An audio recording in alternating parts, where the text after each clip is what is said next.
रात्री 2.5 तास वर्षा बंगल्यावरती शिंदे आणि फडणवीसांची बैठक। उदय सामंत, शंभूराज देसाई उपस्थित। रत्नागिरी, सिंधुदुर्ग, छत्रपती संभाजीनगर आणि पालघरच्या जागेवरती चर्चा झाल्याची माहिती।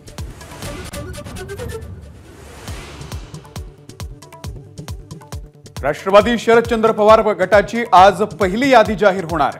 बारामती, शिरूर, नगर, दिंडोरीसह भिवंडीच्या जागेवरती उमेदवार जाहीर करणार। महाविकास आघाडीमध्ये पवार गटाला 10 जागा मिळण्याची शक्यता।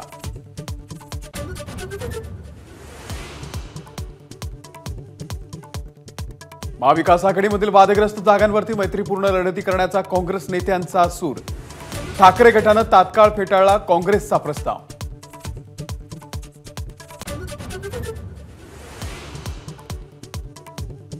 संजय राऊतांवरती प्रकाश आंबेडकरांचा पुन्हा हल्लाबोल। राऊत आघाडीमध्ये बिघाडी आणतायत, आंबेडकरांची टीका।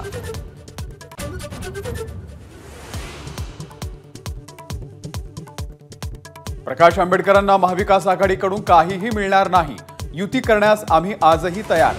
एमआयएमचे खासदार इम्तियाज जलील यांचं वक्तव्य।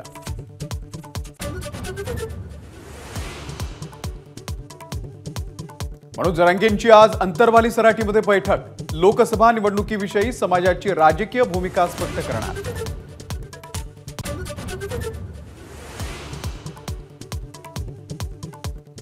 मालेगावमध्ये रात्री उशिरा पॉवरलूमला भीषण आग। 100हून अधिक यंत्र जळून खाक, कोट्यवधींचं नुकसान।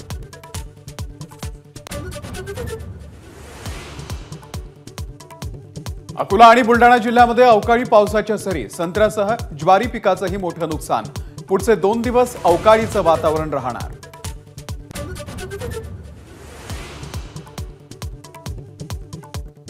घर खरेदीमध्ये वाढ, मुद्रांक शुल्क महसुलामध्ये भर। वर्षभरामध्ये 48,000 कोटींचा मुद्रांक शुल्क महसूल जमा।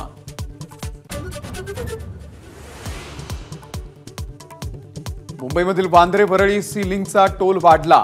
1 एप्रिल पासून 4 चाकी वाहनांना 100 रुपये टोल द्यावा लागणार।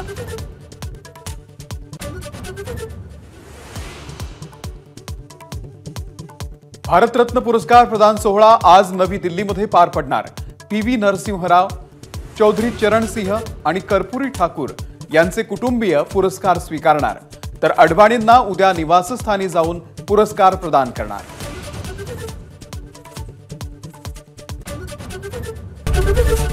एबीपी माझा, उघडा डोळे बघा नीट।